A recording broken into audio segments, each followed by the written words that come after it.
Bukan sini ya? Hah? Ini bukan. Nggak usah ngomong, pakai aja. Oke. Hah?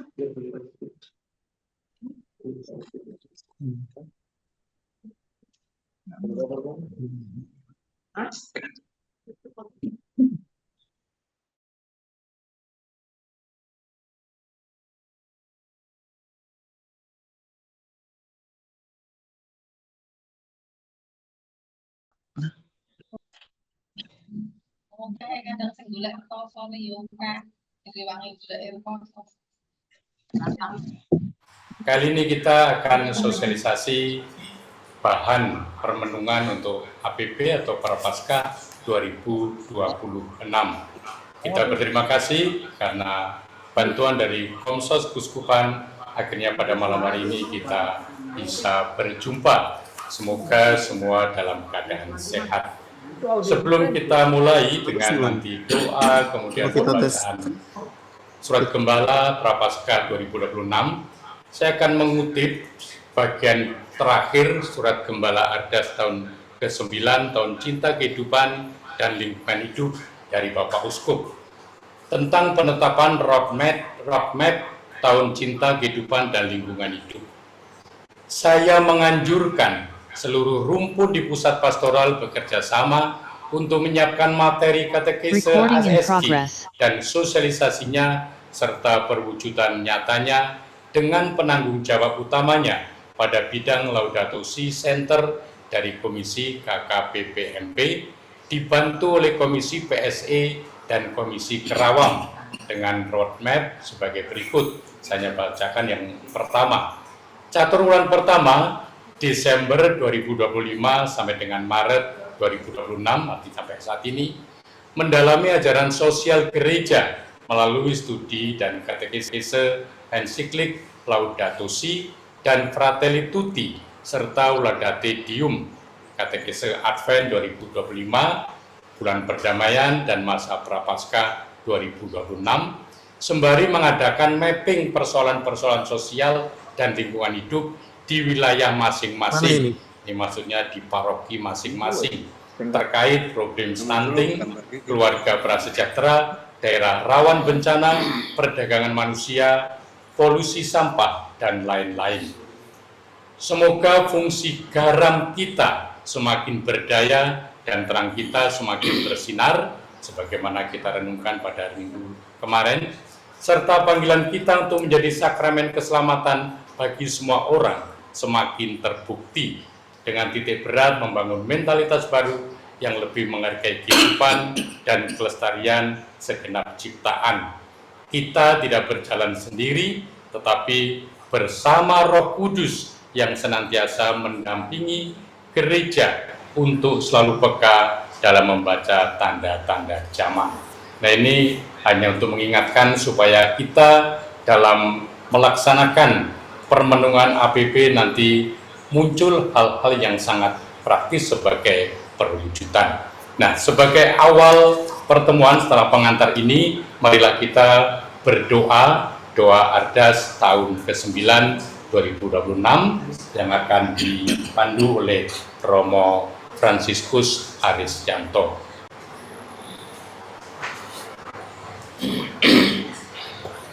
Terima kasih Romo Pit, para Romo, para suster, Bapak Ibu dan saudara-saudari. Mari kita awali pertemuan kita pada malam hari dengan doa Ardas tahun ke-9 tahun Cinta Kehidupan dan Lingkungan Hidup. Dalam nama Bapa dan Putra dan Roh Kudus. Amin. Amin. Allah Bapa pencipta kehidupan dan segala yang ada, Engkau telah menciptakan manusia segambar dan serupa dengan Dikau. Engkau mengendaki agar setiap kehidupan dihormati, dijaga dan dimuliakan. Bantulah kami menolak segala bentuk budaya kematian dan tumbuhkan dalam diri kami budaya kehidupan, agar gerejamu sungguh menjadi tanda harapan di dunia. Tuhan Yesus Kristus, Putra Allah yang terkasih, Engkaulah wajah kasih Bapa dan teladan persaudaraan sejati. Engkau mengundang kami untuk membuka hati menjadi murid-Mu yang setia dalam mengatasi sekat-sekat perbedaan dan membangun persaudaraan universal dalam menghadirkan damai dan persatuan, serta menjadi sahabat bagi setiap orang yang Kau pertemukan di jalan hidup kami. Roh Kudus, Sang Penghibur dan Pemberi daya kehidupan, Engkau hadir dalam setiap ciptaan untuk memperbarui wajah bumi. Gerakan hati kami untuk mencintai dan merawat bumi, rumah bersama, agar keindahannya tetap lestari dan menjadi berkat bagi generasi ini dan mendatang. Singkirkanlah keserakahan dan sikap acuh tak acuh, dan tanamkan dalam diri kami tanggung jawab, syukur, serta kepedulian. Allah Tritunggal Maha Kudus, Bapa dan Putra dan Roh Kudus, bimbinglah gereja-Mu di Keuskupan Tanjung Karang, agar selalu setia dan tekun menjalani adas tahun ke-9 ini, untuk mencintai kehidupan dan lingkungan hidup. Semoga melalui iman yang mendalam dan persaudaraan yang tulus, serta kepedulian pada seluruh ciptaan, kami mampu menjadi terang dan garam dunia, serta mewartakan kasih-Mu bagi semua orang. Bunda Maria, Bunda kehidupan dan Ratu Surga, Engkaulah teladan yang selalu terbuka pada kehendak Allah. Engkau menyambut sabda yang menjadi manusia dan menjaga Yesus, Sang Sumber Cinta akan kehidupan. Dampingilah kami dalam ziarah iman ini, agar berani mencintai kehidupan, mengulurkan tangan dalam persaudaraan, serta merawat bumi dengan penuh kasih. Jadikanlah kami seperti Engkau, setia mendengarkan sabda Allah dan mewartakannya lewat tindakan nyata. Semua doa ini kami aturkan kepada Bapa dengan pengantaran Kristus Tuhan dalam persekutuan dengan Roh Kudus, Allah sepanjang segala masa. Amin. Dalam nama Bapa dan Putera dan Roh Kudus. Amin. Terima kasih Romo Aris. Kita bersyukur karena pada hari ini Bapak Uskup mengeluarkan surat Gembala Prapaskah, dan surat yang sangat menarik untuk menjadi awal mempersiapkan permenungan Prapaskah ini. Bapak Uskup tidak bisa hadir bersama kita, tetapi telah hadir Romo Adrianus Satumanggu, Vikjen Uskupan, yang akan menyampaikan surat Gembala Bapak Uskup kepada kita semua.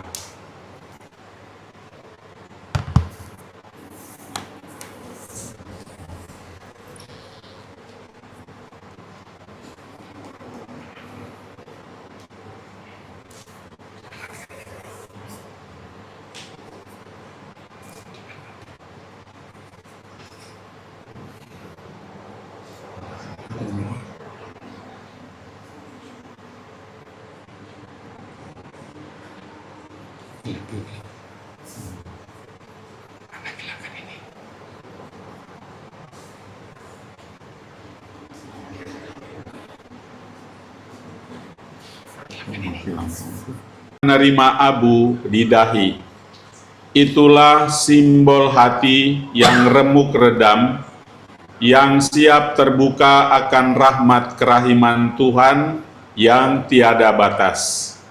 namun yang harus mewarnai perjalanan pantang dan puasa kita bukanlah muka muram dan sedih, melainkan rasa syukur dan sukacita yang mendalam, terutama karena kita disadarkan kembali ke jati diri kita sebagai orang lemah dan rapuh, tetapi dipercaya Tuhan untuk menebarkan kasih dan kebajikan.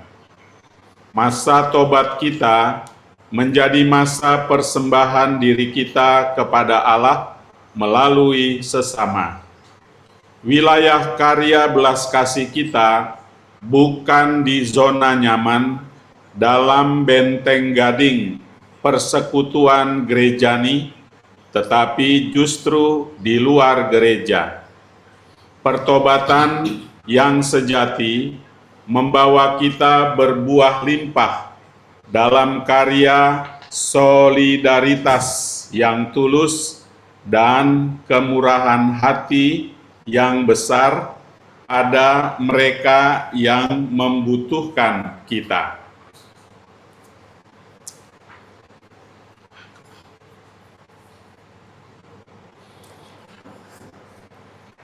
Pada masa Prapaskah ini, kita juga diingatkan kembali akan kewajiban menjalankan aksi puasa pembangunan yang di tahun 2026 ini mendapat fokusnya yang serius melalui tema Ardas tahun ke-9, Cinta Kehidupan dan Lingkungan Hidup, dan tahun Yubileum Santo Fransiskus Assisi. Dua wujud yang sangat relevan dan terkait ini akan diperdalam melalui bahan katekese masa Prapaskah sebagai sarana bantu untuk lebih menghayati masa retret agung kita. Bahan APP tahun ini memilih judul besar, Bertobat dan Berbuat, mencintai kehidupan dan merawat ciptaan sebagai jalan keselamatan. Dilatar belakangi oleh 3 krisis dunia dalam satu jeritan kehidupan, yakni krisis ekologi, krisis sosial kemanusiaan, dan krisis iman. Bahan ini memandu perjalanan Prapaskah kita melalui 5 tahapan rohani, dimulai dari kesadaran akan dosa yang melukai kehidupan dan ciptaan, dilanjutkan dengan keheningan untuk mendengarkan Allah di tengah jeritan bumi dan kaum miskin, dihayati dalam pertobatan yang menghasilkan buah nyata bagi kehidupan, lalu menemukan kembali sukacita pertobatan, dan akhirnya memampukan kita pada keberanian untuk memilih kehidupan dan setia pada nilai Injil meskipun di tengah badai dan persoalan zaman ini. Diharapkan kita bisa bekerja sama dengan sebanyak mungkin pihak yang juga terpanggil untuk mencintai kehidupan dan lingkungan hidup, baik lintas sektoral maupun lintas iman yang saat ini mulai bergerak di mana-mana. Dan semoga menjadi gerakan yang bermanfaat untuk masyarakat. Saudara-saudari terkasih, selanjutnya saya, Bapak Uskup kita, menyampaikan kembali ketentuan pantang dan puasa kita. Ketentuan puasa dalam Gereja Katolik tercantum dalam hukum gereja Kanon 1244 sampai 1253 dan juga Statuta Regio Sumatera pasal 65 dan 66 yang adalah sebagai berikut. 1. Puasa dalam arti yuridis adalah boleh makan kenyang hanya sekali dalam sehari. Sedangkan pantang berarti tidak mengkonsumsi makanan atau minuman atau melakukan hobi atau kesenangan tertentu atau hal-hal lain yang hendaknya dipilih sendiri oleh si pelaku. 2. Dalam masa Prapaskah, hari puasa adalah hari Rabu Abu dan hari Jumat Agung. Sedang hari pantang adalah hari Rabu dan hari Jumat sepanjang masa Prapaskah itu.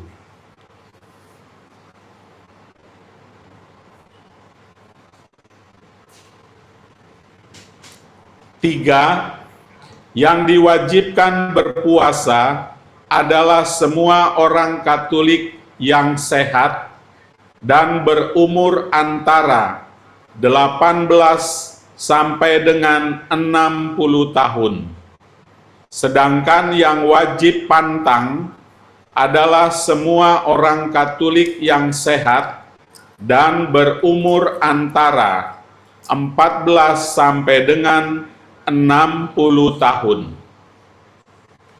Peraturan puasa dan pantang tersebut berada di bawah judul besar Waktu Suci atau Waktu Rahmat, yang pengertiannya adalah sebagai berikut. 1. Yang dimaksudkan dengan waktu suci adalah pengudusan hari Minggu dan hari raya wajib, serta hari-hari yang dikhususkan untuk pelaksanaan tobat, mati raga, dan usaha kesalehan demi peningkatan hidup rohani. 2. Sedangkan waktu tobat sesuai dengan tradisi gereja meliputi hari Jumat sepanjang tahun dan masa Prapaskah. 3. Tidak ada larangan untuk melangsungkan perkawinan, pembaharuan kaul, atau tahbisan pada masa Prapaskah. Namun hendaknya dihindari pesta meriah yang tidak sesuai dengan semangat mati raga dan pertobatan. Saudara-saudari terkasih, marilah kita isi masa pertobatan kita dengan berani mengendalikan hawa nafsu, menjauhkan diri dari tindakan yang merusak dan menghancurkan nama baik atau milik sesama, bersikap ugahari dan sederhana, dan tekun dalam beramal kasih kepada sesama yang membutuhkan, terutama melalui derma APP kita. Putra-putri kita sejak kecil sudah seharusnya dilatih beramal kasih melalui sekolah-sekolah dan keluarga-keluarga, agar anak-anak belajar mempunyai hati yang pemurah bagi sesama. Kita yang miskin pun tetap dapat memberi dari kekurangan kita, seperti janda miskin yang dipuji oleh Yesus. Selamat berziarah di tahun yubileum Santo Fransiskus Assisi. Selamat menjalani tahun Ardas dan pantang kita. Bandar Lampung, tanggal 6 Februari 2026. Salam doa dan berkat Bapak Uskup kita, Monsinyur Vincentius Setiawan Tri Atmojo. Terima kasih.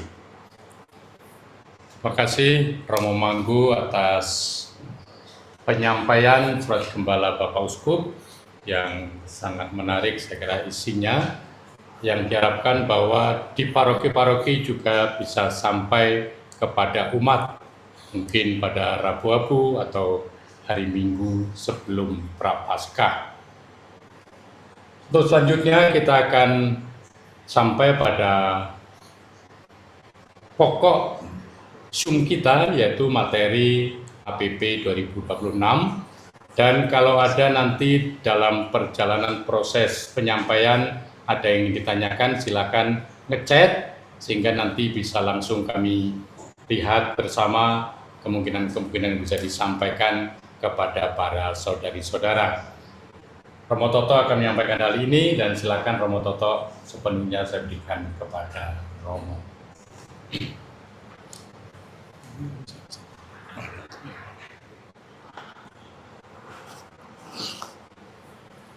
Para Romo, Bapak Ibu dan saudara-saudari yang terkasih, selamat malam dan berkah dalam. Selamat malam, berkah dalam.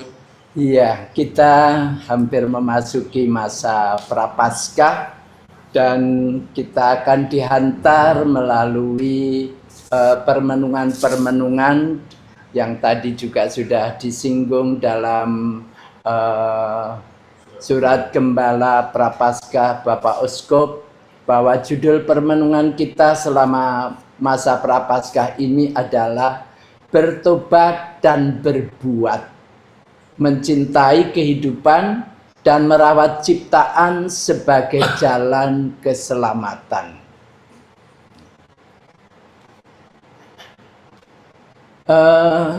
Masa Prapaskah tadi juga disinggung sebagai masa retret agung, masa yang penuh rahmat yang dianugerahkan Allah kepada gereja untuk sejenak kita berhenti dari kesibukan kita dan untuk merenungkan serta memperbaharui arah hidup kita sebagai orang beriman. Dan itu adalah saat yang penuh rahmat. Maka dalam keheningan dan pertobatan, kita semua diajak untuk melihat dengan jujur, yakni kenyataan hidup pribadi maupun dunia yang sedang kita huni. Maka mari kita mencoba melihat bahwa kehidupan manusia saat ini sedang terluka, relasi sosial yang rapuh, iman yang melemah, serta bumi yang merintih karena eksploitasi dan ketidakpedulian kita terhadap bumi rumah kita ini. Maka di situ dibutuhkan satu pertobatan. Apa itu pertobatan sejati? Pertobatan sejati bukan hanya soal perubahan sikap batin, melainkan juga pembaharuan pola pikir. Jadi kita dibutuhkan untuk membarui pola pikir kita yang akan menghasilkan pola tindak dan cara hidup yang semakin berpihak pada kehidupan, keadilan, dan keutuhan ciptaan. Maka dibutuhkan suatu pertobatan. Langkah-langkah permenungan kita selama 5 minggu, tadi juga disinggung dalam surat gembala, kita diajak pertama-tama untuk masuk dalam kesadaran akan dosa, dan dosa itu melukai kehidupan dan ciptaan. Yang kedua, kita juga diajak untuk hening, untuk mendengarkan Allah di tengah jeritan bumi dan kaum miskin. Ketiga, pertobatan yang menghasilkan buah nyata, bagi kehidupan kita. Serta 4, menemukan kembali sukacita pertobatan, karena Allah adalah Bapa yang penuh belas kasih dan setia, serta menghasilkan keberanian untuk memilih kehidupan dan setia pada nilai-nilai Injili.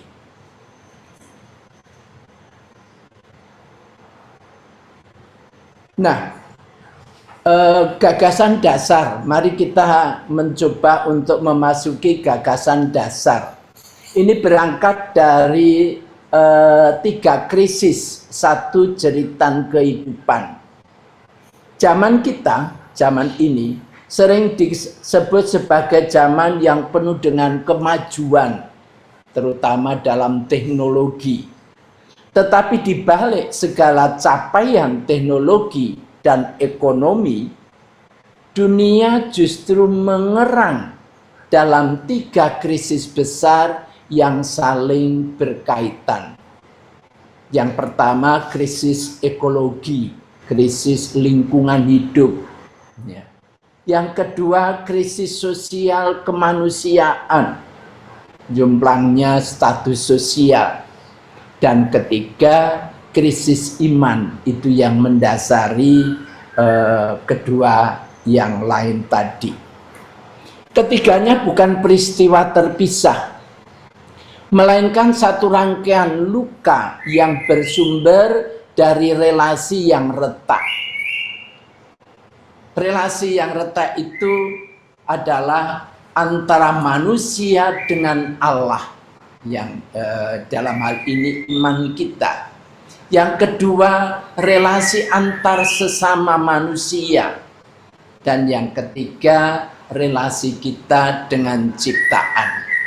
Maka masa Prapaskah, suatu masa yang berahmat ini bukan sekedar sebagai rutinitas rohani. Wah, kita sudah masa APP, maka ada permenungan. Bukan hanya rutinitas ini, melainkan sebagai jalan pembaruan hidup dan peradaban kasih. Kita di tahun ke-9 Ardas, ini juga menjadi permenungan kita selama 9 tahun Ardas kita. Latar belakang, satu tadi sudah, krisis lingkungan, bumi yang menangis. Kemudian krisis sosial kemanusiaan, martabat yang terabaikan, krisis iman, hati yang kehilangan arah. Kemudian kita akan melangkah kesadaran dan kehendak untuk pulih. Setelah kita sadar akan ketiga krisis tadi, diharapkan kita punya kesadaran untuk pulih, satu akar, satu jalan pemulihan. Kemudian yang kelima itu ajakan untuk berbuat. Apa yang bisa kita lakukan untuk kembali kepada cinta kehidupan dan lingkungan hidup.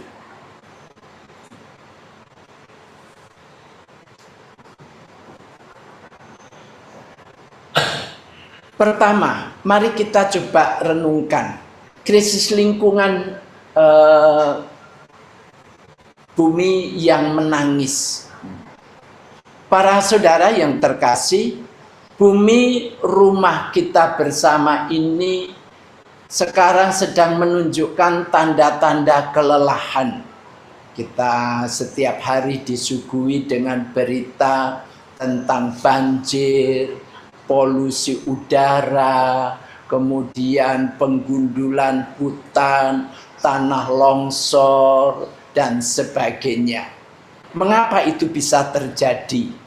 Ini menjadi cermin dari cara pandang manusia yang menempatkan alam sebagai objek eksploitasi.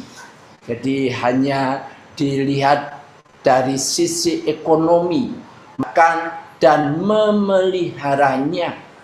Itu termuat dalam kitab Kejadian. Ya. Namun krisis lingkungan hari ini menunjukkan bahwa manusia sering mengkhianati panggilan sebagai penjaga ciptaan. Kita sembarangan membuang sampah, maka sungai-sungai penuh dengan sampah. Laut pun sekarang ini juga penuh dengan sampah. Nah, kitab suci menggambarkan ciptaan yang menderita akibat dosa manusia. Ya. Jadi dosa itu mengakibatkan penderitaan. Sebab kita tahu bahwa sampai sekarang segala makhluk sama-sama mengeluh dan sama-sama merasa sakit bersalin. Ya, penderitaan ini akibat dosa yang kita perbuat.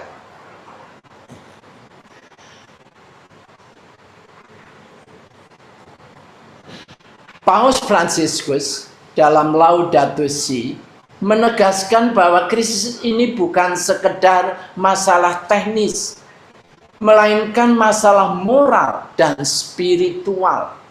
Jadi bukan hanya teknis. Ya. Tidak ada dua krisis terpisah.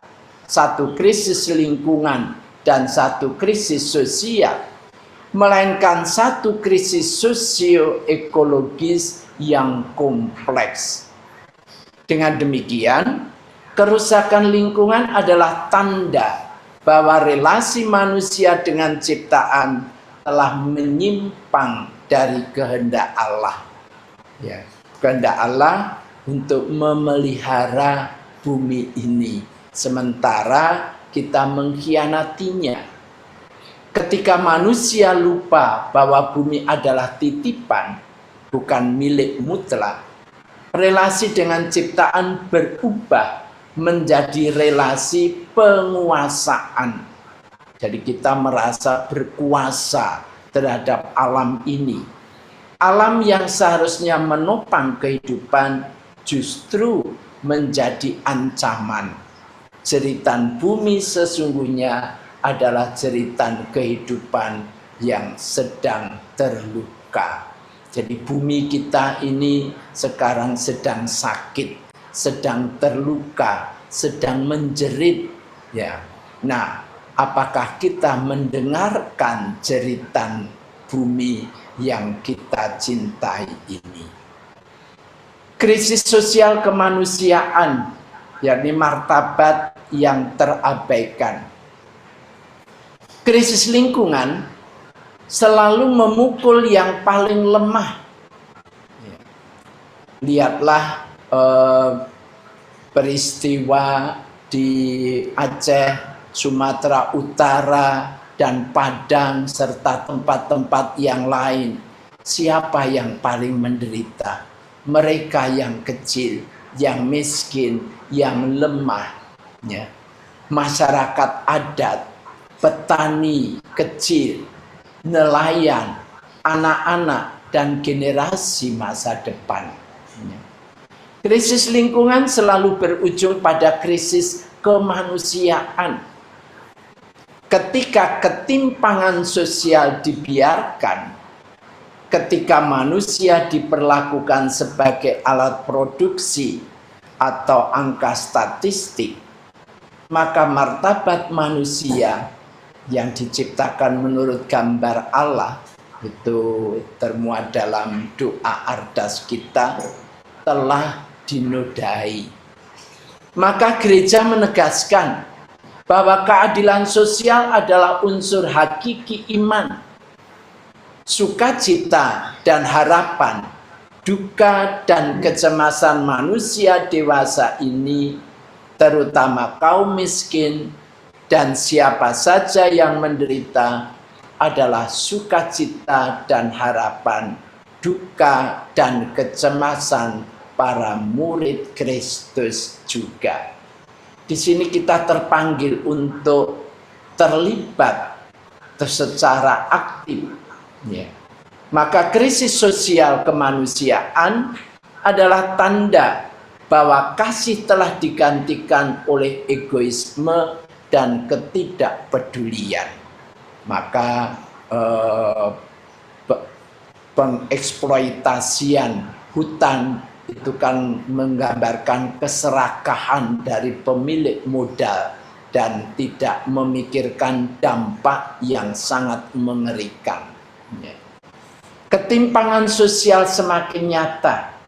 Sebagian hidup berlimpah, sementara sebagian lain berjuang untuk sekedar bertahan. Kekerasan, konflik, pengungsian, dan perdagangan manusia menjadi tanda bahwa manusia sering diperlakukan bukan sebagai pribadi yang bermartabat, melainkan sebagai alat atau angka statistik saja. Disinilah kedosaan itu. Inilah krisis sosial kemanusiaan.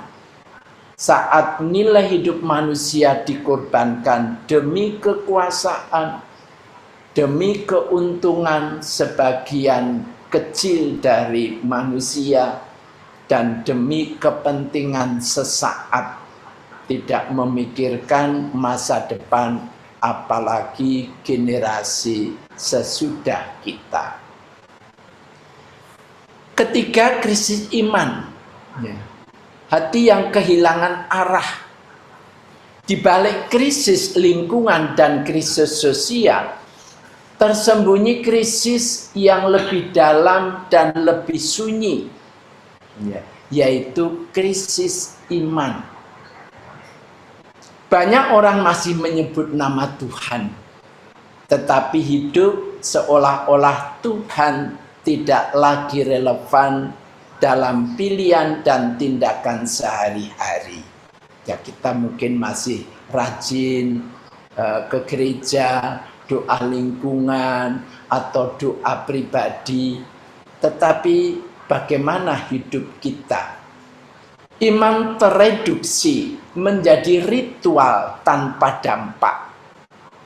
Doa tanpa pertobatan, dan religiositas tanpa tanggung jawab.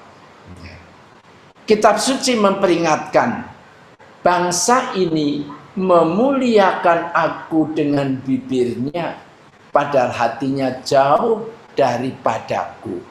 Itulah kritik Yesus Kristus terhadap orang-orang Yahudi. Krisis iman tampak ketika manusia tidak lagi mendasarkan hidup pada Allah.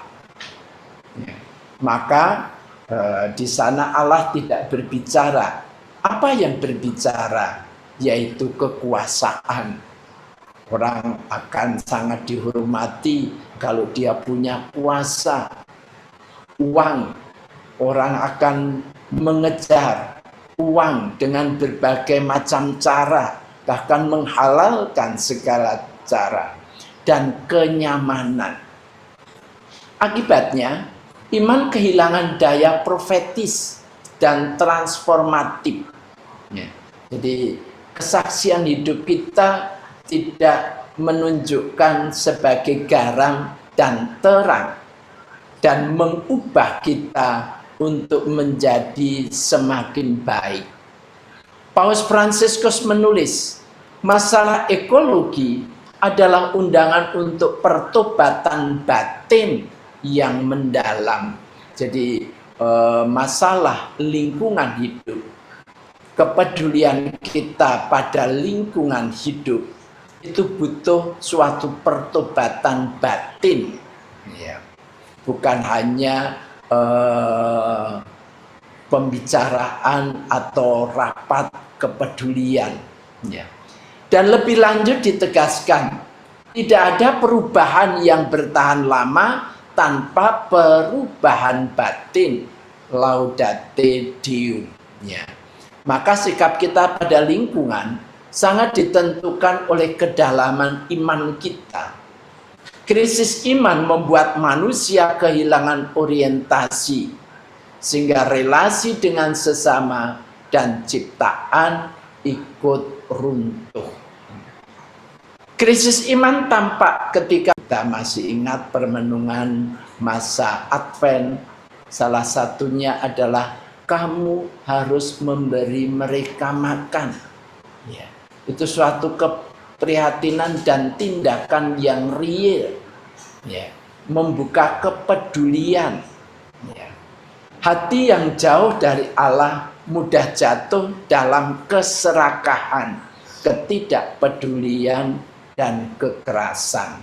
Maka kalau di mana-mana masih ada keserakahan, ketidakpedulian, dan kekerasan, itu menjadi tanda hati kita jauh dari Allah. Allah yang penuh belas kasih. Maka kesadaran dan kehendak untuk pulih dari 3 krisis ini, apakah membangun kesadaran kita untuk pulih, satu akar, satu jalan pemulihan. Ketiga krisis ini memiliki satu akar yang sama. Apa itu? Dosa yang merusak relasi. Jadi akarnya adalah dosa. Dan dosa itu merusak relasi. Relasi kita dengan sesama, relasi kita dengan alam, dan juga relasi kita dengan Allah. Bahkan mungkin juga relasi kita dengan diri kita sendiri. Ya. Ketika relasi dengan Allah melemah, relasi dengan sesama dan ciptaan pun rusak. Ya. Namun di tengah kerapuan ini, iman Kristiani tidak berhenti pada keprihatinan, melainkan mewartakan harapan. Allah tidak meninggalkan dunia yang terluka. Dan disinilah harapan kita sebagai orang beriman. Walaupun kita terluka akibat dosa kita, Allah tidak pernah meninggalkan kita, karena Allah yang kita imani adalah Allah yang penuh belas kasih. Dalam Yesus Kristus, Allah datang untuk memulihkan relasi yang rusak. Ia menawarkan jalan pertobatan dan pemulihan. Aku datang supaya mereka mempunyai hidup dan mempunyainya dalam segala kelimpahan. Itulah peran Kristus, Sang Juru Selamat. Ya. Dia memulihkan dosa menjadi kehidupan kembali. Yesus mewartakan pertobatan atau metanoia, yaitu perubahan hati, arah hidup, dan cara memandang dunia. Pertobatan iman harus nyata dalam kepedulian sosial dan tanggung jawab ekologis. Bertobatlah dan percayalah kepada Injil. Maka judul permenungan kita bertobat dan berbuat. Pertobatan itu harus real, ya, tampak nyata dalam perbuatan kita. Tentu dari perbuatan ketidakpedulian menjadi perbuatan peduli terhadap lingkungan hidup kita. Gereja mengajak umat untuk menghidupi pertobatan ekologis dan sosial sebagai bagian dari iman yang hidup. Pertobatan ekologis menuntut agar kita membiarkan dampak perjumpaan dengan Yesus Kristus terlihat dalam hubungan kita dengan dunia di sekitar kita. Maka dalam permenungan-permenungan nanti itu hendaknya ada suatu tindak lanjut dari permenungan menjadi suatu perbuatan yang real. Yesus datang untuk memulihkan relasi yang rusak, mendamaikan manusia dengan Allah, mengangkat martabat yang direndahkan, dan menghadirkan kehidupan yang berkelimpahan. Yesus mengajak manusia untuk berbalik arah. Jadi kita diajak untuk berbalik arah dari menguasai menjadi melayani, dari acuh tak acuh menjadi peduli, dari egoisme menjadi kasih. Itu harapan pertobatan yang hendaknya terjadi pada masa Prapaskah ini.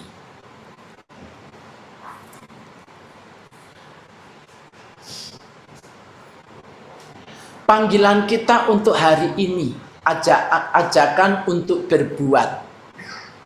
Menghadapi 3 krisis ini, kita tidak dipanggil untuk putus asa. Ya, jadi sebagai orang beriman kita tidak boleh putus asa di tengah 3 krisis yang besar, melainkan untuk bertobat dan berbuat. Pertobatan iman harus nyata dalam kepedulian sosial dan tanggung jawab ekologis. Iman yang hidup selalu melahirkan keberpihakan pada kehidupan. Jadi iman itu selalu berpihak pada kehidupan, bukan pada kehancuran, apalagi pada kematian. Iman yang sejati selalu menghasilkan buah kasih. Iman tanpa perbuatan pada dasarnya mati. Itu surat Santo Yakobus. Maka para saudara dan saudari yang terkasih, merawat ciptaan, membela martabat manusia, dan memperbaiki dalam relasi dengan Allah bukanlah 3 agenda terpisah, melainkan satu jalan keselamatan. Inilah spiritualitas Prapaskah dan semangat Ardas ke-9, cinta kehidupan dan lingkungan hidup. Iman yang membumi, itu yang selalu didengung-dengungkan oleh Bapak Uskup kita. Apa buktinya? Iman kita hidupi. Kepedulian dan menghidupkan. Maka para saudara dan saudari yang terkasih, masa Prapaskah dan perjalanan iman kita seluruhnya, jadi bukan hanya masa Prapaskah, menjadi undangan untuk menata kembali relasi. Ya. Nah, pertama relasi kita dengan Allah melalui doa yang jujur, bukan hanya formalitas. Ya. Maka mari kita berdoa dengan jujur, dengan sepenuh hati, dengan sesama melalui solidaritas yang nyata. Kamu adalah sahabat-sahabatku, kata Yesus. Maka kita juga memandang orang lain sebagai sahabat, sebagai saudara, karena Kristus Allah telah menjelma menjadi manusia, terutama mereka yang kecil. Kristus mengidentifikasi diri dengan orang-orang yang kecil dan miskin. Dan dengan ciptaan, melalui sikap merawat dan menjaga, maka mari kita selamatkan bumi rumah kita ini yang sudah hancur. Ya. Kita rawat kembali, kita sembuhkan kembali, dengan tentu dengan bantuan rahmat Allah, semua itu akan terjadi.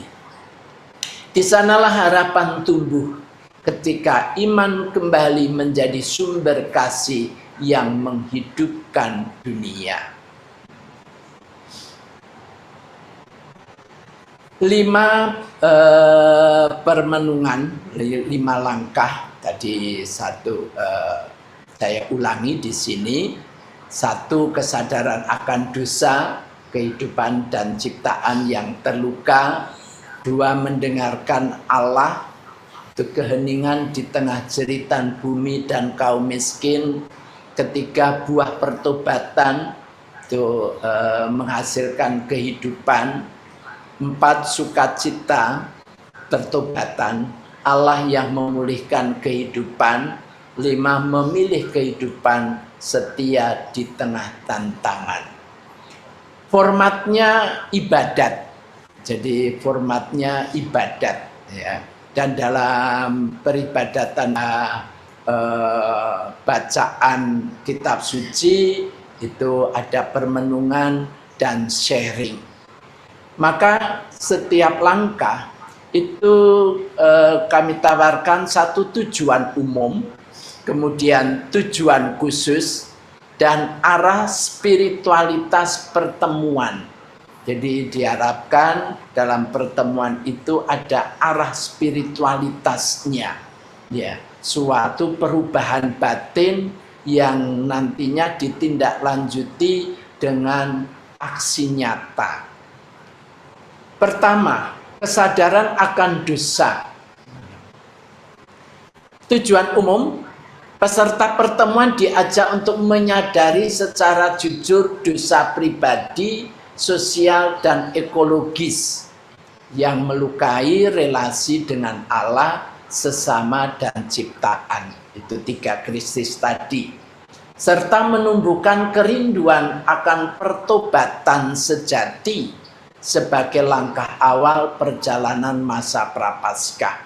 Jadi perlu satu kesadaran bahwa krisis ini kita terlibat secara aktif dalam dosa-dosa pribadi, dosa-dosa sosial, dan dosa-dosa ekologis.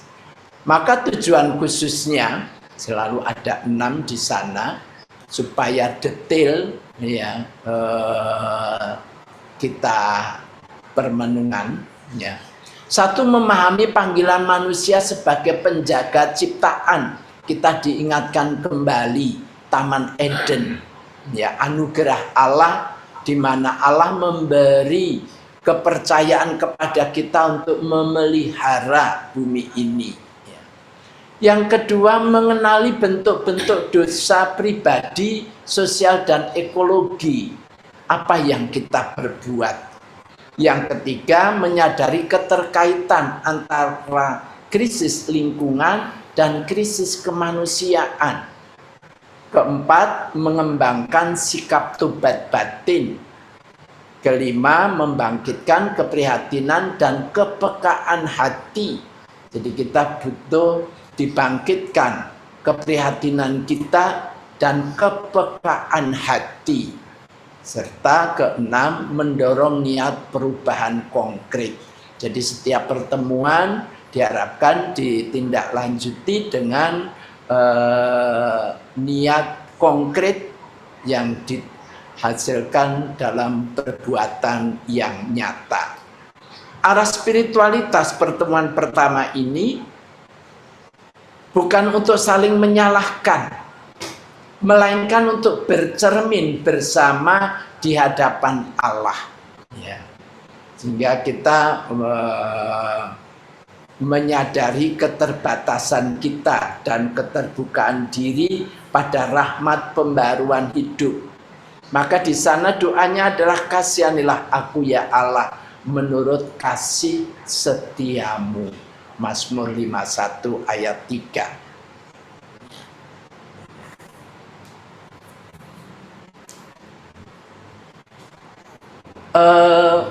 Mari kita coba melihat permenungannya. Perikopnya atau bacaannya diambil dari kitab Kejadian bab 2 ayat 8 sampai 15. Di mana di sana diceritakan Allah menempatkan manusia di Taman Eden dengan sebuah kepercayaan besar. Tuhan Allah mengambil manusia itu dan menempatkannya dalam Taman Eden untuk mengusahakan dan memeliharanya. Jadi jelas tugasnya adalah mengusahakan dan memelihara supaya bumi ini tetap menjadi tempat yang nyaman bagi seluruh umat manusia. Tetapi saat ini Paus Fransiskus mengingatkan, belum pernah kita begitu menyakiti dan menyalahgunakan rumah kita bersama seperti dalam 200 tahun terakhir. Namun kita dipanggil untuk menjadi instrumen Allah Bapa agar planet kita ini menjadi apa yang Dia inginkan. Ketika ketika Ia menciptakannya, dan agar bumi memenuhi rencananya, yaitu perdamaian, keindahan, dan keutuhan. Jadi Paus Fransiskus mengingatkan kita, belum pernah kita begitu menyakiti dan menyalahgunakan rumah kita bersama. Dan itu kalau kita rajin melihat internet, dunia maya penuh dengan berita tentang kerapuan dunia saat ini. Maka perlu pertobatan. Pertobatan dimulai ketika kita berani mengakui bahwa krisis lingkungan dan krisis kemanusiaan berakar pada krisis moral dan rohani manusia itu sendiri. Ya, jadi moralitas kita ditantang. Ya, misalnya secara sederhana, bagaimana kita memperlakukan lingkungan rumah kita, ya, memperlakukan sampah. Kita begitu enak membuang sampah sembarangan, ya. Maka masa Prapaskah mengajak kita untuk berani melihat kenyataan ini dengan jujur. Pertobatan dimulai dari pengakuan bahwa dosa kita tidak hanya melukai relasi dengan Allah, tetapi juga relasi dengan sesama dan alam. Di hadapan Tuhan, kita dipanggil untuk berseru, "Kasihanilah aku ya Allah, menurut kasih setiamu." Dari kesadaran inilah perjalanan Prapaskah kita mulai. Kesadaran akan kedosaan kita. Maka refleksinya itu ada refleksi pribadi dan refleksi kelompoknya. Jadi perlu kita refleksi pribadi, ya, mengolah batin, mengolah sikap kita, bukan hanya mengolah pikiran kita. Maka di sana pertanyaannya adalah, dalam hidup saya, bagian mana yang paling membutuhkan pertobatan saat ini? Sikap kita terhadap Allah, sikap kita terhadap alam, sikap kita terhadap sesama kita. Sikap atau kebiasaan apa yang melukai relasi dengan Allah, sesama dan ciptaan? Kemudian langkah kecil apa yang saya niatkan minggu ini sebagai awal perubahan? Ya, diharapkan ada satu perubahan batin dari masing-masing pribadi. Ya. Nah, setelah itu refleksi kelompok dalam kehidupan bersama, mungkin keluarga, komunitas, atau kampus. Luka apa yang paling nyata kita rasakan dan bagaimana kita dapat mulai menyembuhkannya? Ya, maka ada niat bersama di sana. Yang kedua, mendengarkan Allah, keheningan di tengah jeritan dunia bumi dan kaum miskin. Tujuan umum, kita diajak belajar mendengarkan Allah dalam keheningan batin, agar mampu menangkap jeritan bumi dan kaum miskin sebagai suara profetis yang memanggil pada pertobatan, kepedulian, dan tindakan kasih yang nyata. Jadi kita perlu hening, ya. Maka perlu kita berhenti dan mendengarkan suara Allah. Ya. Setelah mengikuti pertemuan ini, peserta diharapkan mampu, satu, menyadari pentingnya keheningan batin. Ya, kita selalu sibuk dengan pekerjaan kita dan sebagainya dan sebagainya. Kapan kita hening? Hening sejenak. Ya. Yang kedua, mengenali jeritan bumi dan jeritan kaum miskin. Ya. Maka kita diajak dalam keheningan itu mendengarkan suara bumi dan suara kaum miskin. Kok dunia ini, Yang keempat, mengembangkan kepekaan hati nurani. Apakah kita sudah peka? Maka perlu kita tingkatkan kepekaan itu. Kelima, menumbuhkan sikap empati dan bela rasa. Empati lebih pada kepedulian dan keikutsertaan hati kita pada keprihatinan yang kita renungkan. Keenam, mendorong komitmen untuk menyediakan ruang hening dalam hidup sehari-hari. Ya, maka kalau kita mau tidur perlu 5 menit sebelum tidur kita hening sejenak, memikirkan atau merenungkan peristiwa hidup kita. Arah spiritualitas pertemuan ini mengajak kita semua untuk tidak hanya berbicara tentang Allah. Jadi kita itu selalu sudah banyak bicara tentang Allah, ide-ide tentang Allah. Tapi dalam pertemuan ini kita diajak terlebih dahulu mendengarkan Dia. Sebab dari keheningan lahir kepekaan, dan dari kepekaan lahir kasih yang berpindah. Berhentilah dan ketahuilah bahwa akulah Allah. Itu pemazmur mengungkapkan hal ini. Maka refleksinya, kapan terakhir kali saya memberi waktu hening untuk sungguh mendengarkan Tuhan? Ya, mungkin kita tidak pernah. Nah, saat ini kita coba untuk hening sejenak. Ya. Jeritan siapa atau apa yang selama ini belum saya dengarkan? Ya. Dan ketiga, komitmen keheningan apa yang akan saya jalani pekan ini? Refleksi kelompok, bagaimana komunitas kita dapat lebih peka dan mendengarkan, terutama terhadap mereka yang kecil, lemah, terpinggirkan. Nah, dalam pertemuan kedua ini kisahnya yang ditawarkan adalah kisah satu raja-raja 19, 11 sampai 13 ya. Ini mengungkapkan dalam kelelahan dan ketakutannya Nabi Elia mencari Allah. Jadi kita itu mungkin dalam kondisi dunia yang semakin rusak, mungkin kita lelah, kita takut. Ya. Nah, mari kita mencari Allah. Ia tidak menemukannya dalam badai, gempa, atau api.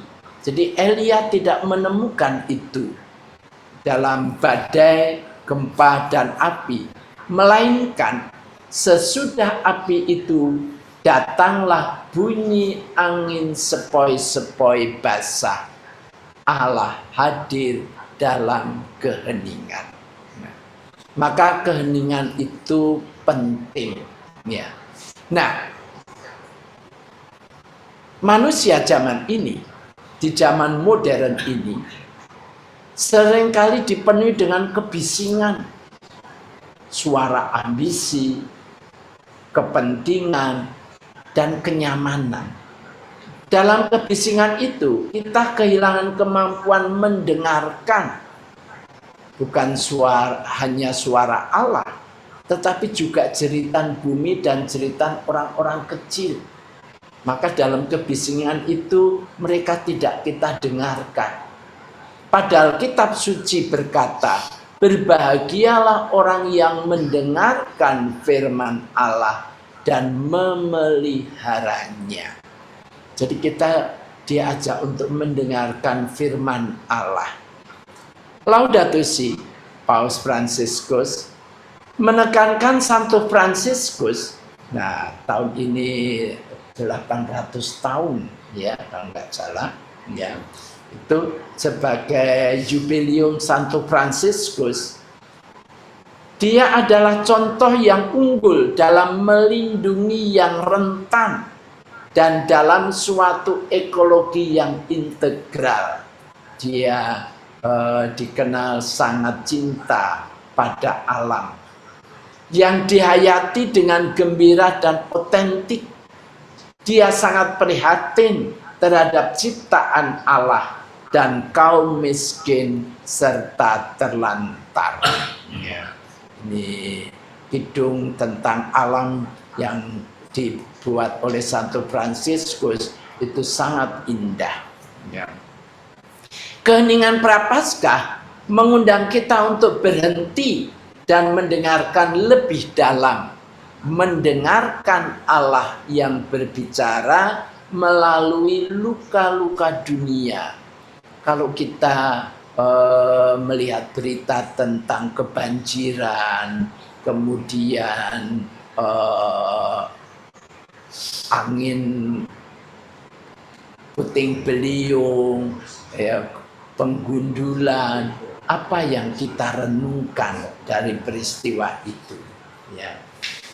Dari keheningan itulah lahir kepekaan iman yang mampu membimbing kita pada tindakan kasih dan keadilan.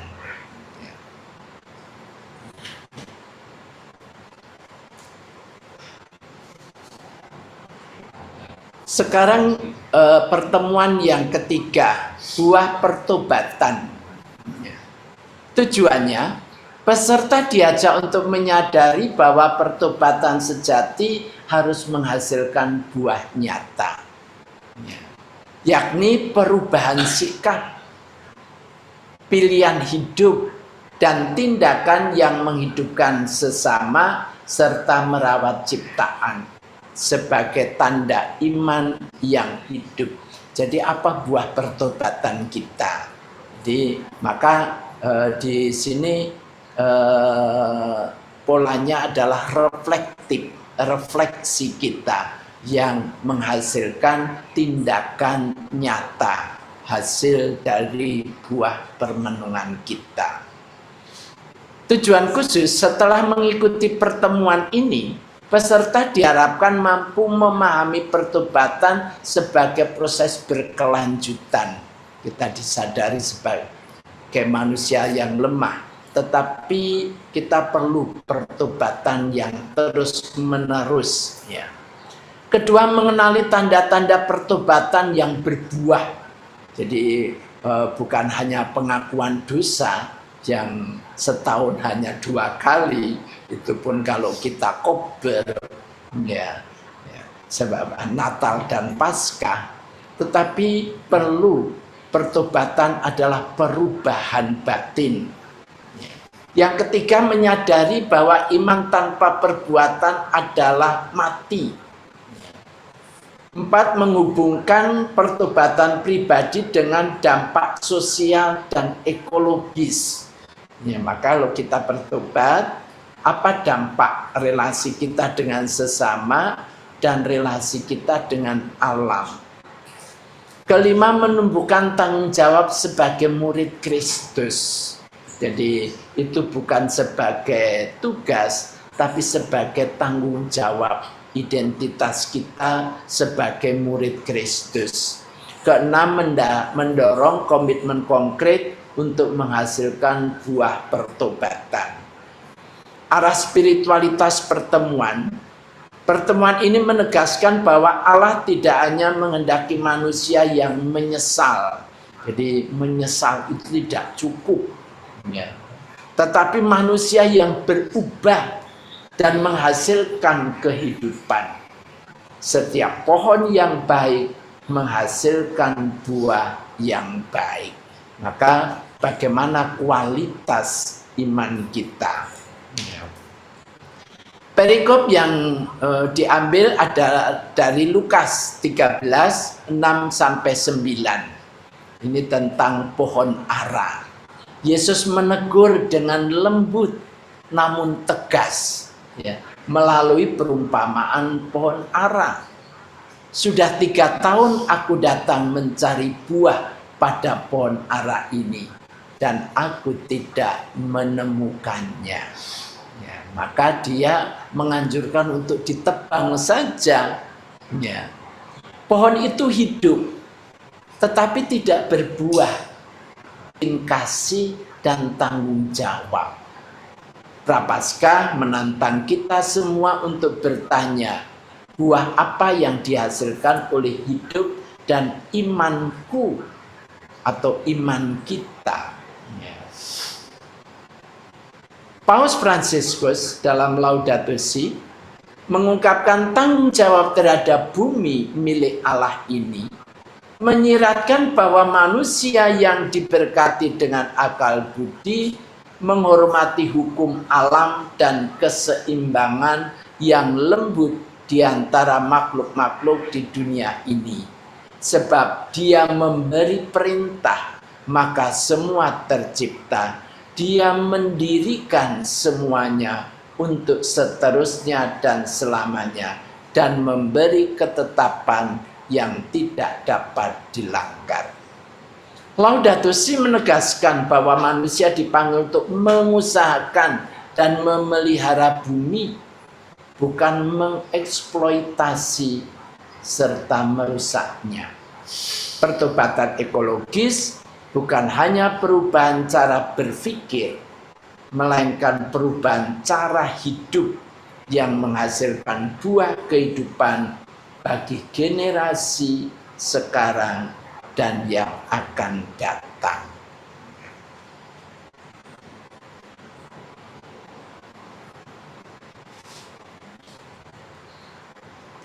Nah, refleksinya, pertanyaannya adalah perubahan apa yang mulai saya alami selama masa Prapaskah setelah ini pertemuan ketiga. Ya, kita perlu refleksi. Buah pertobatan apa yang belum tampak tetapi ingin saya hasilkan? Ya, mungkin niat-niat di minggu pertama dan kedua, tapi belum saya wujudkan. Tindakan konkret apa yang akan saya lakukan agar hidup saya lebih menghidupkan? Ya, ini perlu. Ya. Maka refleksi kelompok. Buah pertobatan apa yang paling dibutuhkan dalam komunitas kita masing-masing, dan bagaimana kita dapat mewujudkannya bersama. Jadi buah pertobatan itu tampak nyata. Sukacita pertobatan. Tujuan umum, peserta diajak untuk mengalami sukacita sejati yang lahir dari pertobatan. Jadi pertobatan itu bukan pengadilan para saudara, tapi pertobatan itu pemulihan kasih yang menumbuhkan sukacita. Dengan menyadari bahwa Allah adalah Bapa yang penuh belas kasih, yang senantiasa memulihkan kehidupan manusia, relasi sosial, dan ciptaan yang terluka. Setelah mengikuti pertemuan ini, kita diharapkan mampu untuk mengenal Allah sebagai Bapa yang penuh belas kasih. Maka pertobatan itu bukan sesuatu yang menakutkan, tetapi rahmat yang menggembirakan. Menyadari bahwa pertobatan membawa sukacita. Ya. Kalau kita keluar dari kamar pengakuan itu hendaknya wajah kita memancarkan sukacita. Ya. Ketika menghubungkan sukacita iman dengan pemulihan kehidupan. Keempat, menemukan tanda-tanda karya Allah, karya pemulihan Allah. Kelima, mengembangkan sikap syukur dan harapan aktif, serta keenam, mendorong peserta kita semua menjadi pembawa sukacita dan harapan. Jadi kita dipanggil untuk membawa sukacita dan harapan. Arah spiritualitas pertemuan ini menegaskan bahwa pertobatan sejati selalu berujung pada sukacita. Yaitu kalau kita memang memiliki pertobatan. Sebab Allah tidak hanya mengampuni, tetapi memulihkan dan menghidupkan kembali. Bersukacitalah bersama aku, sebab anakku ini telah mati dan menjadi hidup kembali. Ya, itu sabda Allah. Perikop yang diambil adalah Lukas 15, 17 sampai 24, yaitu kisah bapa yang baik hati. Bukan anak yang hilang, tetapi bapa yang baik hati. Ya. Ketika anak yang hilang sadar dan kembali, ia berkata, "Aku akan bangkit dan pergi kepada bapakku." Ya. Namun yang mengejutkan adalah sikap sang bapa. Ia berlari menyambut, memeluk, dan memulihkan martabat anaknya.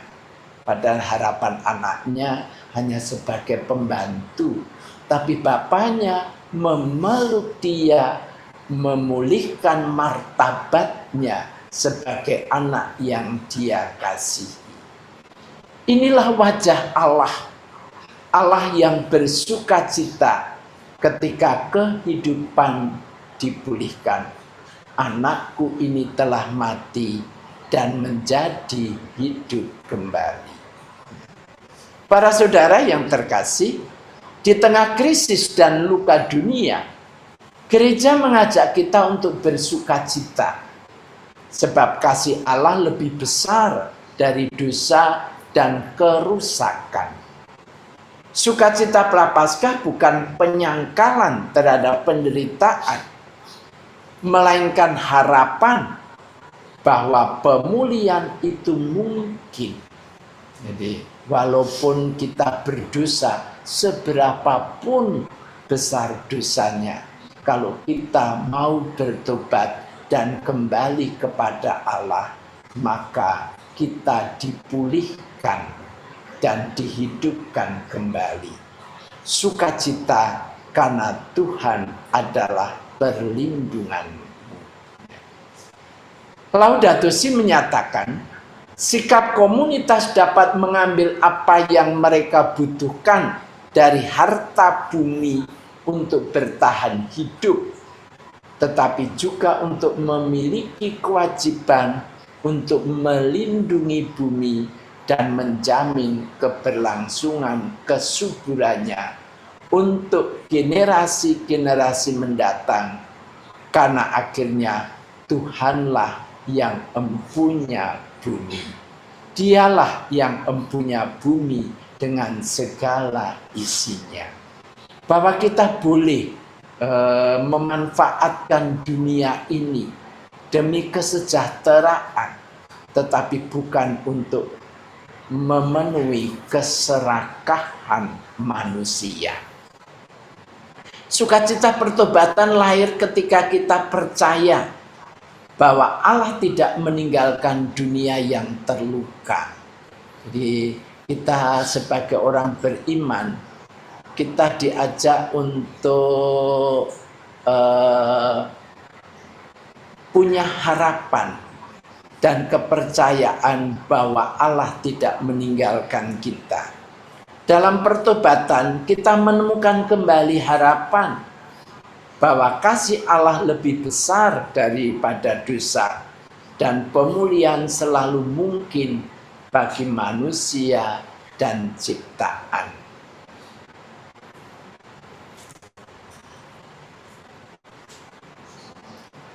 Nah, refleksi pribadi, apakah saya sungguh percaya bahwa Allah mengampuni dan memulihkan hidup saya? Jadi pertobatan itu bukan hanya formalitas, tetapi perubahan sikap batin. Dalam pengalaman apa saya merasakan sukacita karena kasih Allah? Pasti kita punya pengalaman kasih Allah, ya, bisa diseringkan. Bagaimana saya dapat membagikan sukacita itu kepada orang lain? Maka refleksi kelompoknya, di tengah tantangan yang kita hadapi, bagaimana komunitas ini dapat menjadi sumber harapan dan sukacita bagi sesama. Maka bagaimana komunitas orang beriman yang selama ini kan sukacita bagi kita semua, sehingga kita menemukan kasih, menemukan perwujudan Allah yang selalu mengampuni dosa kita. Pertemuan yang kelima,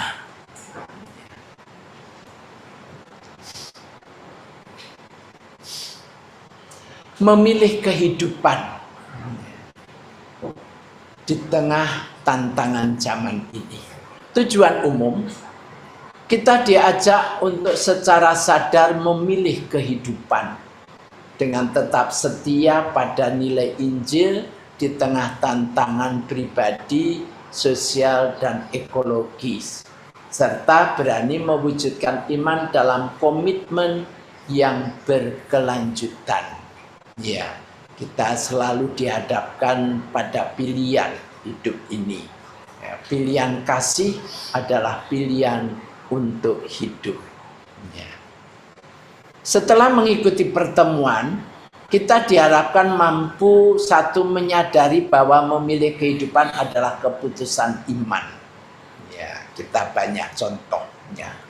Dua, mengenali tantangan konkret, menghalangi kesetiaan pada nilai kehidupan, keadilan, dan kelestarian ciptaan. Tiga, memahami kesetiaan berbagai buah kasih. Ya, kasih yang agape dengan 12 pasalnya itu. Empat, menguatkan daya tahan iman. Ya, bagaimana di tengah tantangan iman ini kita tetap bertahan. Ya. 5, menumbuhkan komitmen jangka panjang. Dan keenam, mendorong perutusan sebagai murid Kristus. Arah spiritualitas pertemuan ini menegaskan bahwa kesetiaan kepada Allah selalu berpihak pada kehidupan, meskipun harus dijalani di tengah resiko dan tantangan. Aku datang supaya mereka mempunyai hidup dan mempunyainya dalam segala kelimpahan. Itulah janji Yesus kepada kita. Dan Yesus membayar lunas hutang dosa kita melalui sengsara, wafatnya di atas kayu salib, dan bangkit dengan mulia. Ya. Bahkan dia menawarkan, kalau kamu mau mengikuti aku, kamu harus memanggul salibmu. Allah berbicara dengan jelas. Aku menghadapkan kepadamu kehidupan dan kematian. Pilihlah kehidupan. Ya. Jauh dari Allah berarti kematian. Dekat dengan Allah berarti kehidupan. Memilih kehidupan berarti memilih kasih, keadilan, dan tanggung jawab. Meskipun harus melawan arus budaya yang merusak. Ya.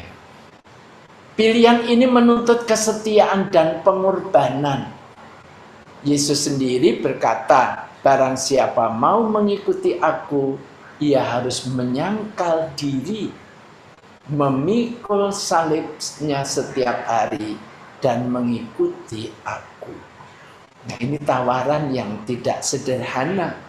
Ya.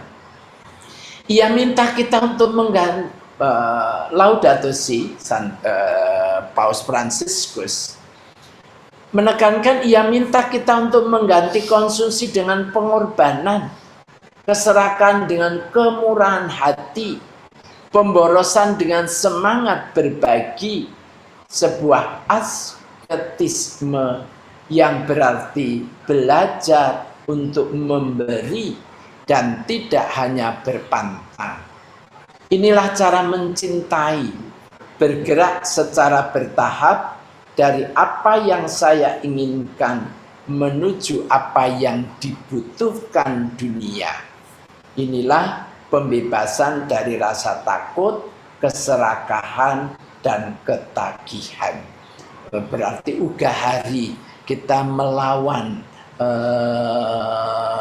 kehendak diri, agere kontra, itu melakukan apa yang berlawanan dengan kemapanan kita. Kesetiaan iman di masa kini diuji melalui pilihan-pilihan konkret. Apakah kita tetap memilih kehidupan, keadilan, dan kelestarian ciptaan, atau menyerah pada kenyamanan dan kepentingan diri? Itu selalu dihadapkan pada pilihan. Maka Prapaskah meneguhkan kita untuk tetap setia berjalan di jalan kehidupan hingga Paskah dan seterusnya. Maka harus berkelanjutan, bukan hanya selesai pada Paskah. Para saudara yang terkasih, menjelang sengsara Tuhan kita belajar bahwa salib bukan tanda kegagalan, melainkan jalan kasih yang memberi hidup. Ya. Dalam dunia yang terluka, kesetiaan kecil kita dalam merawat ciptaan dan membela kehidupan menjadi tanda harapan. Aku datang supaya mereka mempunyai hidup dan mempunyainya dalam segala kelimpahan. Refleksi kita,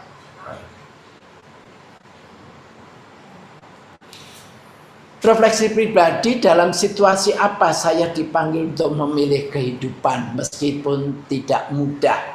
Ya, pilihan antara baik dan pilihan antara buruk. Ya.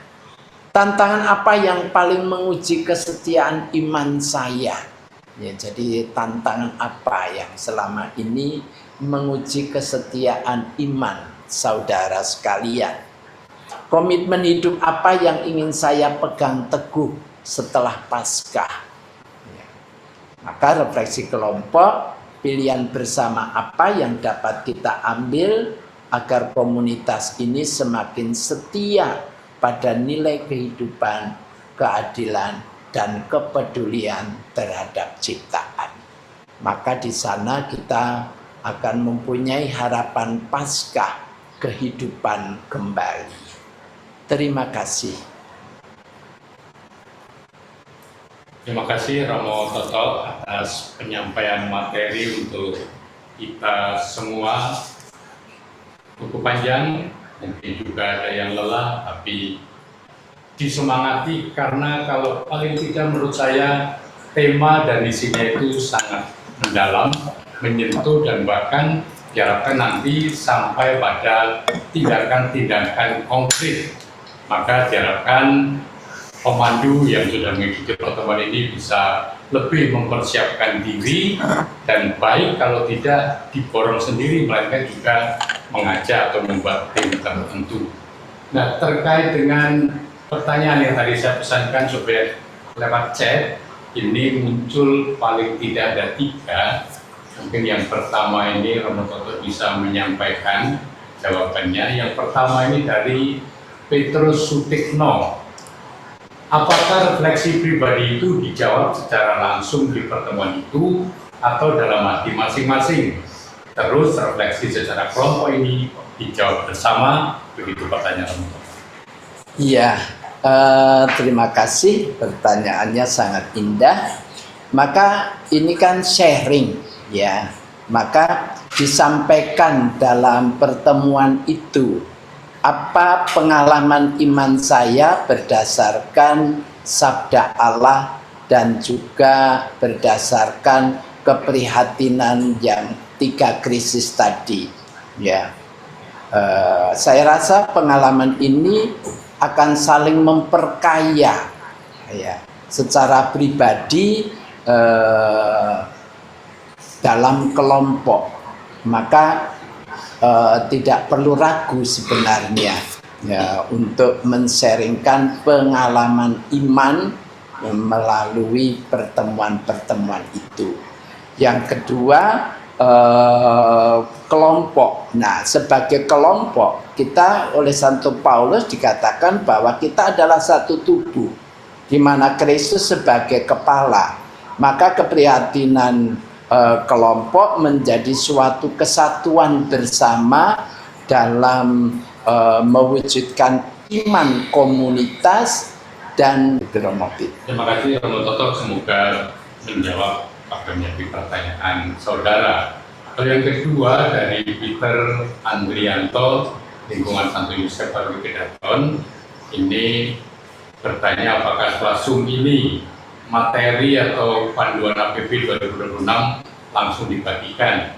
Jadi kami informasikan bahwa sudah beberapa hari yang lalu kami kirim lewat WA Group para Romo di Kuskupan Tanjung Karang, maka untuk keperluan ini silakan berkomunikasi dengan Romo Paroki setempat, dan tentu mungkin juga di tempat lain ada yang bertanya, jadi silakan berkomunikasi dengan Romo setempat.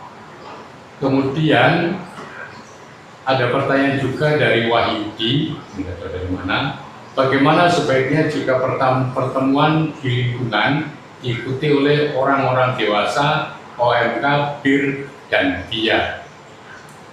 Ini memang kami tidak menyiapkan untuk yang khusus BIR, BIA. Kalau OMK kiranya bergabung pun boleh, Sanito sendiri boleh dengan materi yang sama. Maka untuk BIR dan BIA kalau mau menyelenggarakan, silakan kalau ada tim paroki untuk dengan tema yang sama, kemudian buat bahan pertemuan disesuaikan dengan keadaan setempat.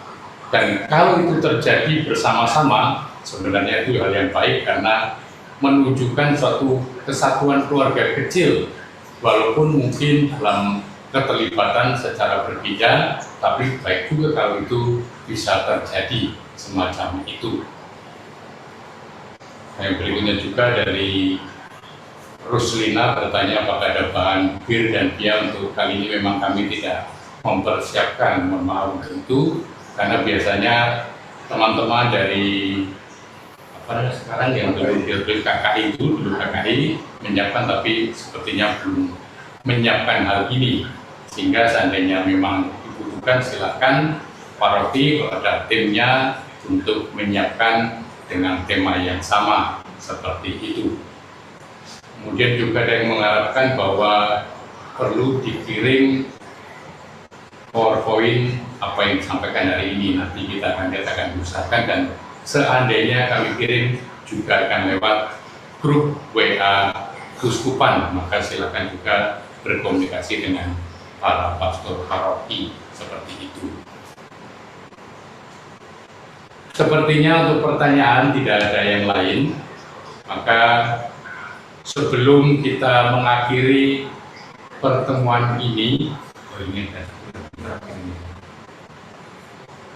dari Yoyo Aristasi Tanggulangin, apakah ukuran yang dapat dipakai untuk mengetahui keberhasilan dari refleksi atau aksi nyata pribadi atau kelompok, sehingga tidak hanya sekedar diskusi, tapi bisa terwujud ada dokumennya? Mungkin Romo Toto atau nanti Romo Manggu bisa menyampaikan. Mungkin Romo Manggu.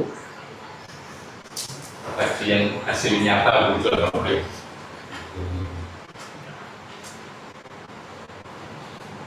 Mas Sinten ini, oh Mas Yoyo. Terima kasih pertanyaannya Mas Yoyo.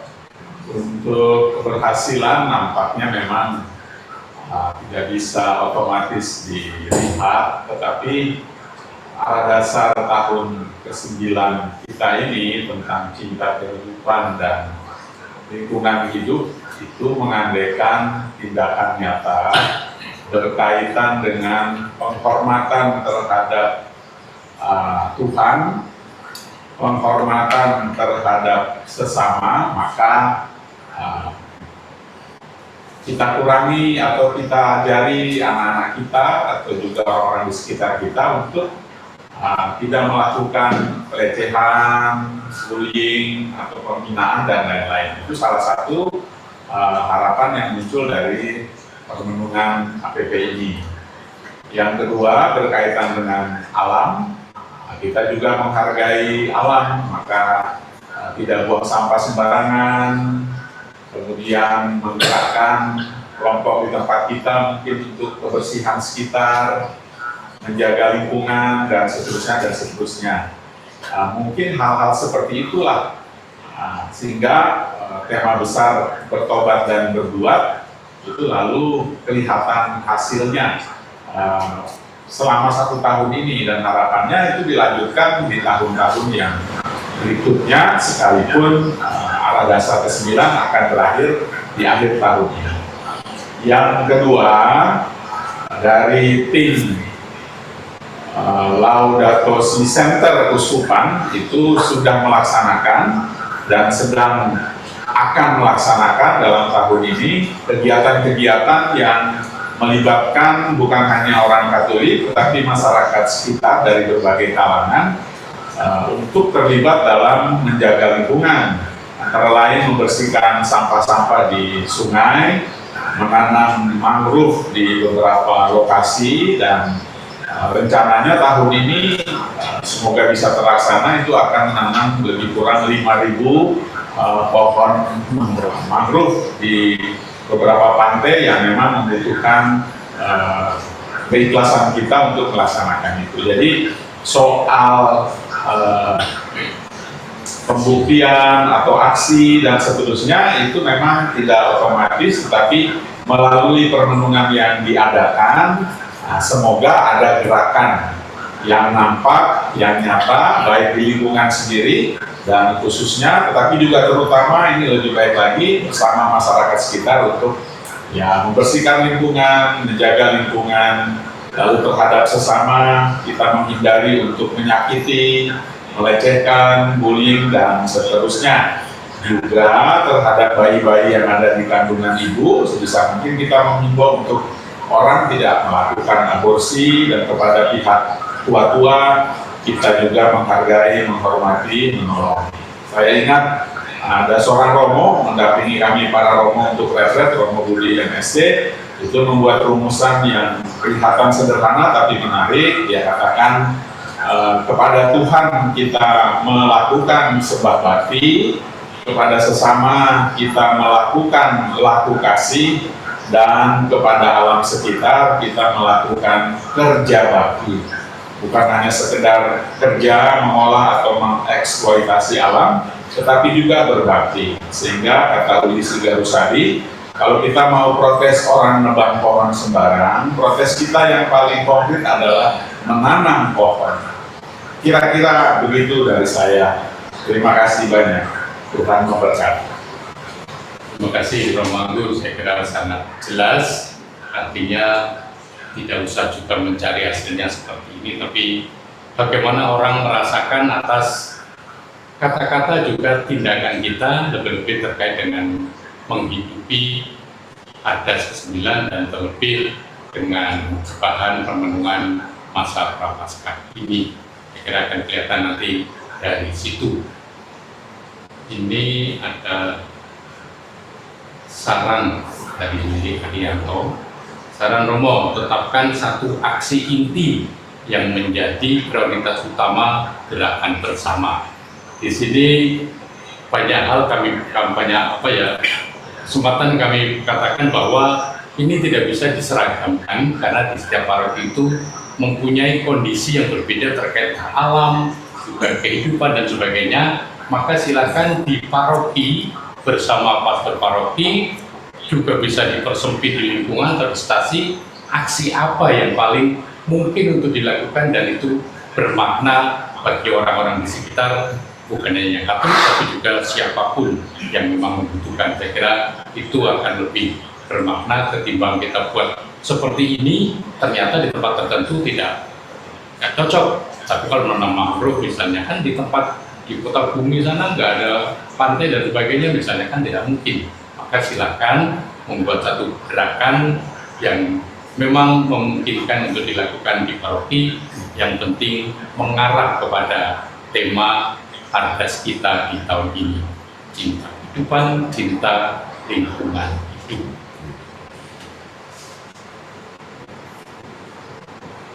Saya kira habis dari pertanyaan-pertanyaan kita akan mengakhiri pertemuan. Apakah Romo Anggur saya ingin sampaikan? Dari saya cukup.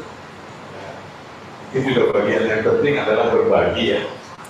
Berbagi makanan, berbagi kasih, cinta, perhatian, dan seterusnya. Terima kasih. Ya. Dan juga saya ingat kalau lihat di surat Gembala itu memang jadi prioritas itu adalah di paroki. Nanti pada saatnya tim center kan oleh tim itu dengan grup yang perlu kita simak bersama. Maka selamat untuk memasuki masa prapaskah, selamat menghayati masa prapaskah dan juga melaksanakan bahan permenungan yang tadi sudah jelas oleh Romo Toto dijelaskan, bukannya sekedar permenungan saat itu, tapi bagaimana hasil atau buah yang bisa dibuat bersama-sama, yang pertama-tama juga bukan untuk diri sendiri, tetapi bagaimana untuk orang lain. Itu butuh keterbukaan, kerendahan hati, mau mendengarkan sehingga suara Tuhan semakin nyata dalam telinga hati kita dan kita wujudkan dalam kehidupan sehari-hari. Nah, terkait juga dengan masa prapaskah ini, kami juga akan menyediakan bahan untuk jalan salib dengan tema yang sesuai adat ke-9, hanya belum bisa kami sampaikan, tapi mudah-mudahan dalam minggu ini bisa kami kirimkan lewat grup sehingga yang membutuhkan bisa memperbanyak sendiri. Dan juga bahan-bahan yang tadi sudah disampaikan Romo Toto, sekali lagi sudah dari para Romo, silakan yang ingin memperbanyak berbicara dengan para Romo. Dan juga ada beberapa paroki yang memperbanyak melewat katedral Bapak Paulus Marsito. Kalau ada yang berminat juga boleh menghubungi mereka karena sudah ada masternya sehingga bisa memperbanyak kembali begitu. Ini akan saya tunjukkan tentang kewajiban salib, dan saya katakan bahwa itu disediakan. Saya kira begitu saja. Sekali lagi terima kasih untuk semuanya atas kebersamaan ini, dan sekali lagi kita berterima kasih kepada Komsos yang memfasilitasi kita sehingga kita boleh berjumpa via Zoom ini. Dan kita akan tutup dengan doa yang tadi dipandu oleh Romo Aris kembali secara spontan dan nanti berkat oleh Romo Magung sebagai fikir kita.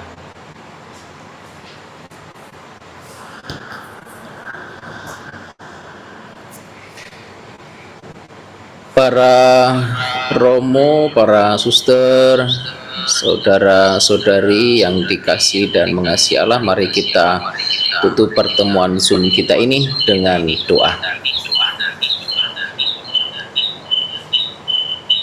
Dalam nama Bapa dan Putra dan Roh Kudus, amin. Allah Bapa pencipta kehidupan dan segala yang ada, kami mengucap syukur kepadamu atas pertemuan Zoom yang baru saja kami jalani. Kami juga mengucap syukur atas penyertaan-Mu sehingga kami boleh mengikuti pertemuan Zoom ini dengan penuh perhatian, dengan baik, dan semoga apa yang kami dapat memberi kesadaran bagi kami bahwa Engkau tetap mencintai kami. Semoga dengan pertemuan Prapaskah dari minggu ke minggu kami Engkau ingatkan bahwa ada krisis lingkungan hidup, ada krisis sosial, dan ada krisis iman, yang dengan demikian kami boleh tetap terus merenungkan yang menjadi sabda-Mu bagi kami, sehingga kami boleh memulihkan diri kami karena Engkau hadir terus-menerus menyertai kami. Semoga pula pertemuan-pertemuan di masa Prapaskah tahun ini menyadarkan kami untuk terus memperbaharui diri dalam pertobatan, sehingga pertobatan kami boleh juga Engkau perkenankan nyata dalam aksi kasih kami di tempat kami masing-masing. Bapa Maha Baik, limpahkanlah berkat-Mu atas semua orang yang berkehendak baik, mendukung dan menyatakan aksinya dalam kehidupan sehari-hari untuk mencintai kehidupan dan lingkungan hidup. Kami satukan doa kami pada malam hari ini, juga dalam permohonan agar Engkau menyertai kami dalam istirahat kami, dan dalam perjalanan kami ke tempat kami masing-masing, agar karena berkat-Mu kami boleh beristirahat pada malam hari ini dengan tenang, dan esok boleh Engkau perkenankan kami bangkit hadapi hari yang baru dengan tenaga dan semangat yang baru pula. Kami satukan doa kami pada malam hari ini dengan doa yang diajarkan oleh Putra-Mu Tuhan kami Yesus Kristus. Bapa kami yang ada di surga, dimuliakanlah nama-Mu, datanglah kerajaan-Mu, jadilah kehendak-Mu di atas bumi seperti di dalam surga. Berilah kami rezeki pada hari ini, dan ampunilah kesalahan kami, seperti kami pun mengampuni yang bersalah kepada kami. Dan janganlah masukkan kami ke dalam pencobaan, tetapi bebaskanlah kami dari yang jahat. Perkenankanlah kami juga berseru bersama dengan Bunda Maria, agar Bunda Maria juga menyertai perjuangan permenungan kami dan aksi-aksi kami di hari-hari berikutnya. Kita nyatakan satu kali doa, Salam Maria. Salam Maria, penuh rahmat Tuhan sertamu, terpujilah engkau di antara wanita, dan terpujilah buah tubuhmu Yesus. Santa Maria, Bunda Allah, doakanlah kami yang berdosa ini, sekarang dan waktu kami mati. Amin. Kemuliaan kepada Bapa dan Putera dan Roh Kudus, seperti pada permulaan, sekarang, selalu, dan sepanjang segala abad. Amin. Terpujilah nama Yesus, Bunda Maria, dan Santo Yusuf, sekarang dan selama-lamanya. Kita mohon berkat Tuhan lewat tangan imamnya, Romo Manggung. Tuhan bersamamu. Dan bersama rohmu. Allah yang maha baik memberkati saudara-saudari sekalian, Bapa dan Putra dan Roh Kudus. Amin. Terima kasih semuanya. Selamat jalan ke rumah masing-masing yang dalam kelompok, dan selamat istirahat. Tuhan memberkati terus. Amin. Terima kasih. Terima kasih. Tolong Maris. Terima kasih Romo, thank you. Kita, Rovan dan Romo Pirit. Semua, terima kasih. Thank you. Terima kasih semuanya.